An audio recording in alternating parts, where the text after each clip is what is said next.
Now, I want to use my pure yellow, this pure yellow, down here, because I see this as being very, very bright yellow. It's not very bright yellow, but it's more bright yellow than some of the others. All right, so then I want a green, sort of a normal green. This is more of a pine green, I guess, evergreen color. I want to put that in there. And I'm starting to show the shapes of the leaves by how I paint the lines in. And that's what you want in your second layer. You're starting to show the shape of the foliage and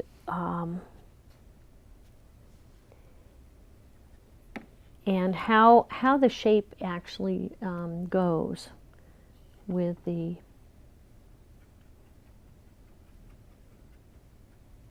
It's interesting how it actually fits with the various leaves that you're painting. That's, I didn't mean to end in mid-sentence. Depending upon what green or what greens and paints you use, you're going to get a different mixture of colors. Unless you use exactly the colors that I've been using, you'll find that you'll have different mixtures of the greens and yellows by using different paints.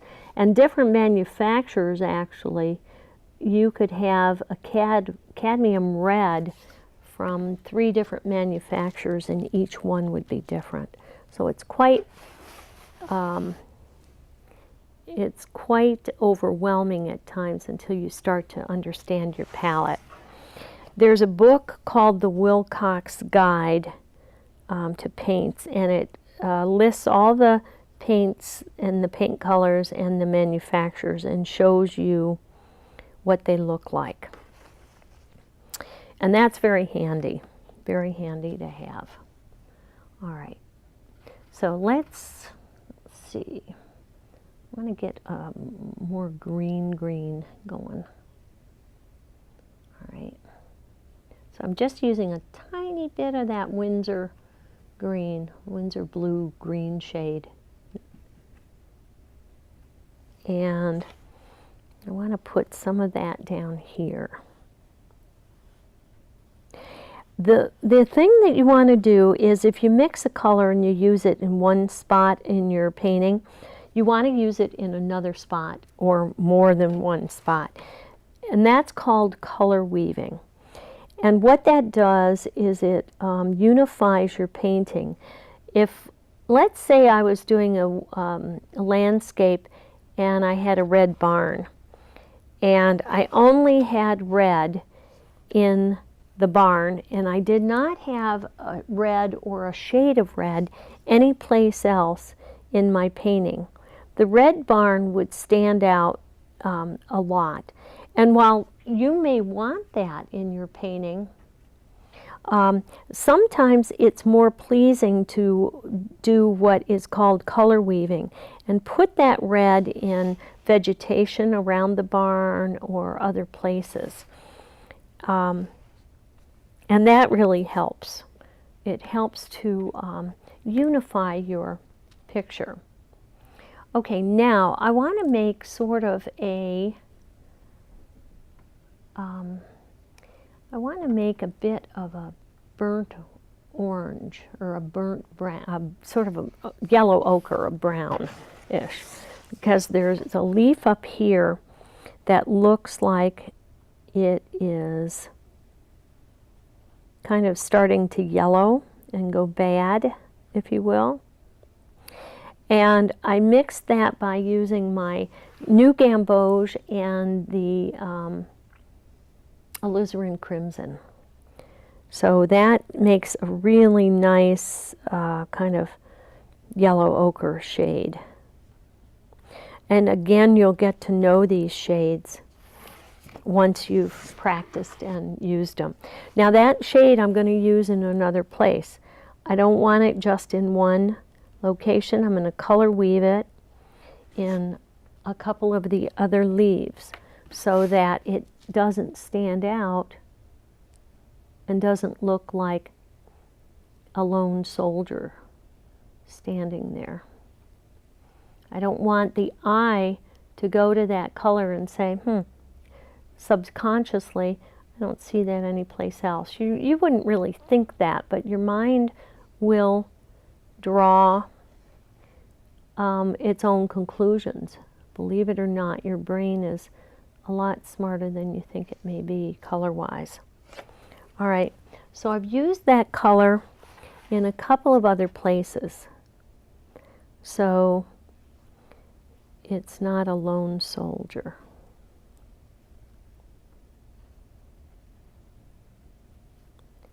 And now I'll add a little bit more of the regular, more green, if you will.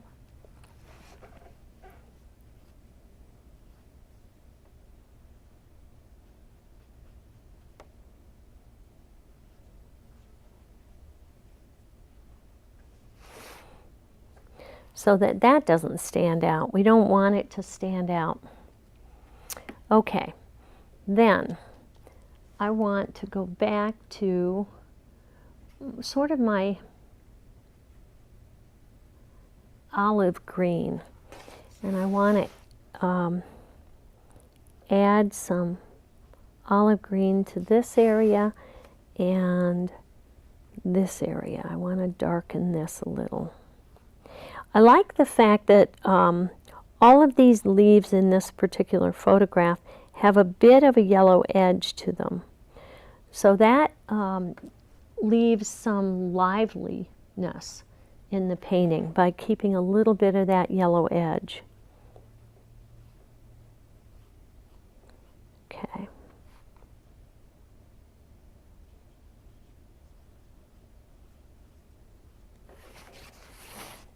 Now I want to mix a super dark, and I want to go back in once I get all of these, some shape into these leaves.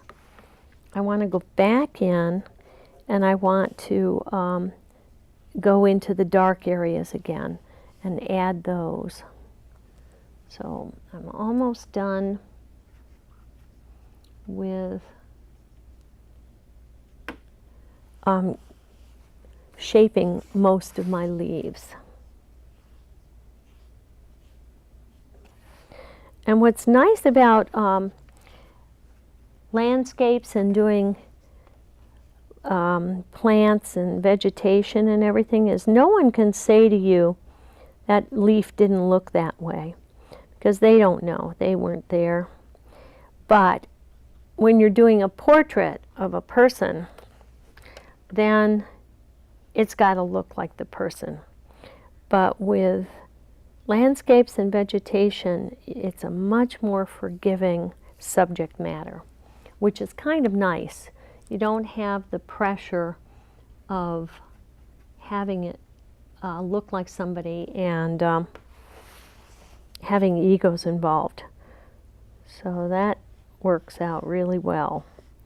Pet portraits, I do a lot of pet portraits, and pet portraits are also easier because the cats and dogs don't necessarily say, I don't look that way. All right, so that gives me shape in my leaves. Now I'm going to mix, and I've got to mix a lot of this color so it goes super dark. So let me put my red in. That's alizarin crimson. And then I'll mix, I'm going to mix Prussian blue. That's the deeper blue on my palette. And it's crazy deep blue. So that'll make a really deep purple, which is kind of nice. So what I'm going to add to this, though, is that Windsor green blue shade. And that maybe we'll see, neutralize it a little. Now let's just see what this looks like. Ooh, that almost looks like black, doesn't it? Very nice. Okay, so now I'm going to go back in, and let's hope I have enough mixed, and I'm going to put this other layer on top of the first layer because I want this to really pop. And it's this strong color. It looks like it's got a little bit too much green in it to me. So let me add some more red. Yeah.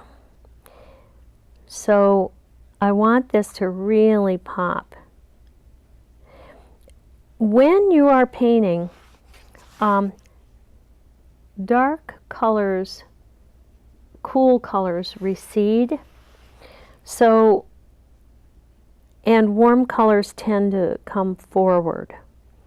So if you want something to kind of drop off into the background, you want to do it with blues and greens and purples, and use your dark, cool colors.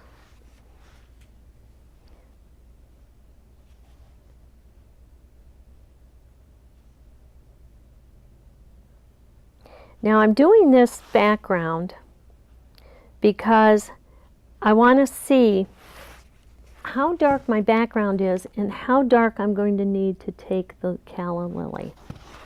Am I going to need to put a lot more darks in that calla lily and my leaves, or are they almost there? And you're not going to know until you get your background in at the value where you want it to be.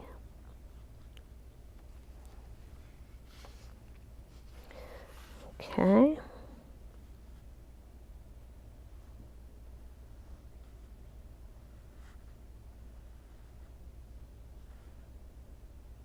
This is part of the meticulous part of your painting. You have to be just patient and be as careful as you possibly can, because going around that calla lily is, you want it to be perfect, because the edge of the calla lily is pretty much perfection.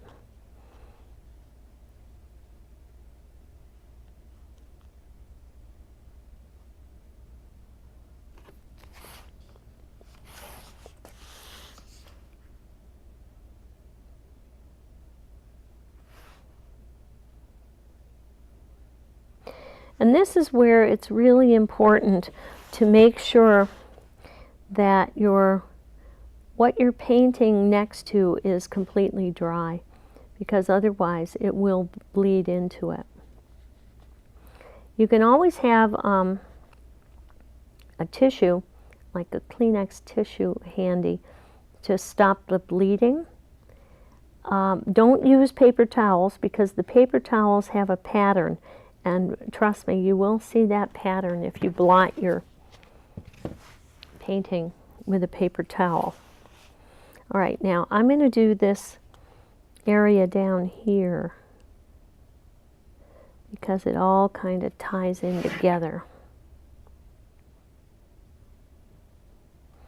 And I want it all the same color. I don't want to run out in this section.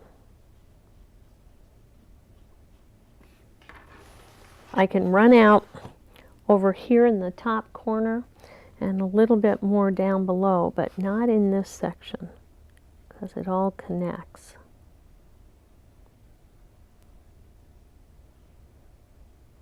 So you want to think about that when you're doing a painting like this.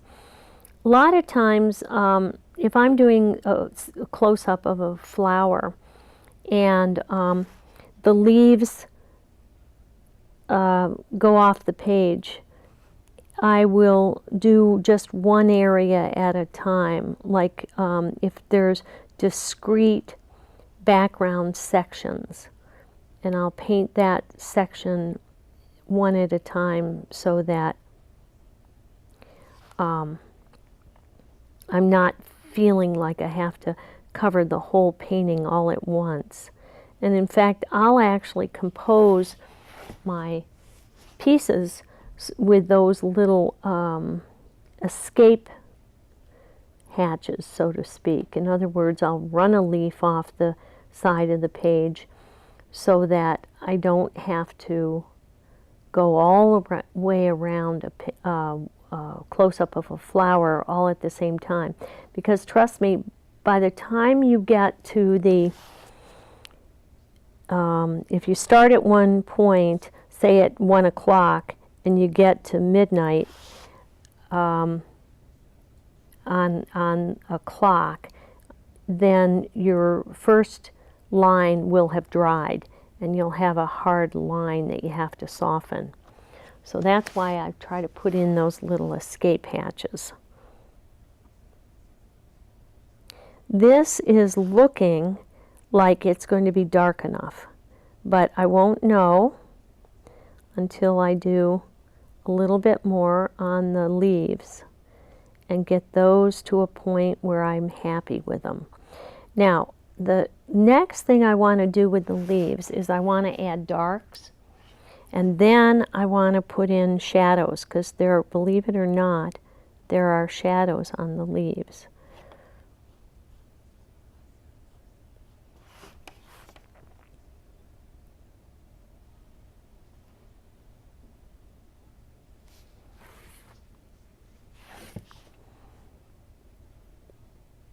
Another thing that you don't want to drink coffee in an open cup when you're painting.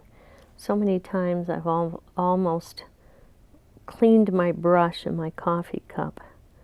So if you do, you want to have it someplace where you're not going to be naturally trying to clean your brush out, because it can be very dangerous.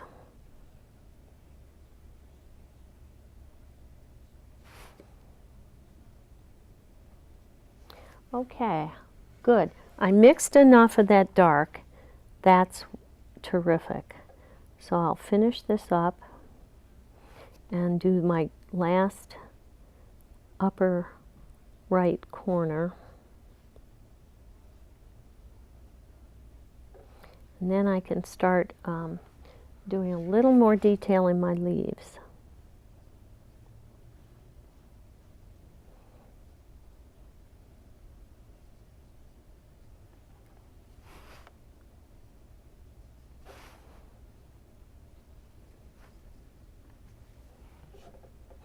I love it when I mix enough of the paint so I don't have to stop and redo it.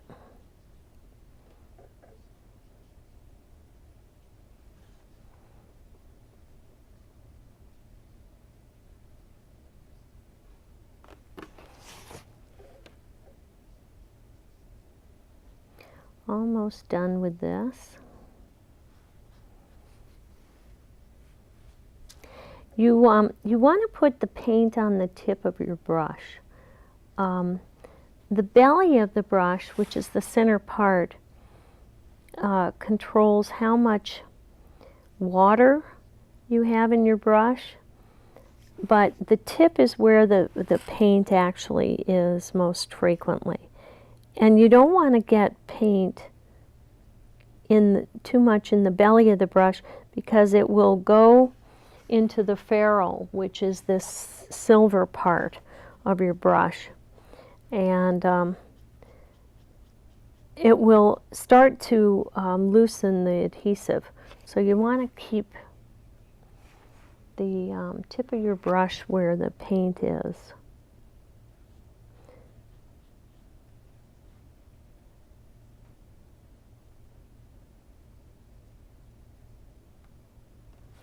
Okay, done with this. One more corner and I'll be finished with the dark. And let's see how this dries, because it may be dark enough. It's looking pretty nice and like it's dark enough to me, but I can't tell yet until it's fully dry. And this is the area where I started, right up here, and it's still very wet. I can see a shine. I don't know if you can see that shine on the paper, but that's something that you're going to want to be able to recognize. is how damp your paper is by the shine of it. And there are times when you're going to want to do wet and wet with, you know, very, very wet paper. Sometimes you're just going to want to have a slight gleam of wet on the paper. And sometimes you're going to want it to be totally dry or nearly dry and you can't see any kind of a gleam. But that's important. And that all comes with time. Don't expect you to know right from the very beginning how much water you have and how little water you have. All right, so that's pretty good. Now I'm going to start to add shadows to the leaves. I'm gonna put a couple more colors in first. Let's do this. And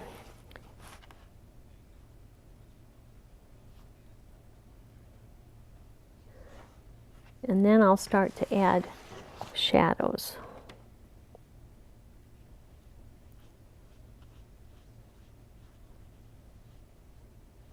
Now I'm going to have to be careful now because I've wet a couple of these leaves, and to put shadows in on top of it, it'll make it only bleed. So I'm going to have to wait and not do those right away. Do my drier leaves first.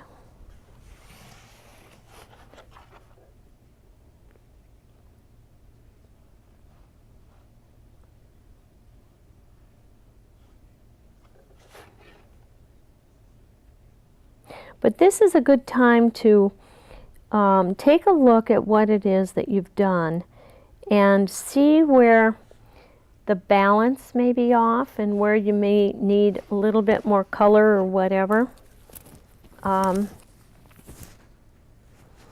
It's always good to, you know, kind of step back, and really what we should be doing is stepping away from the painting as you're painting it.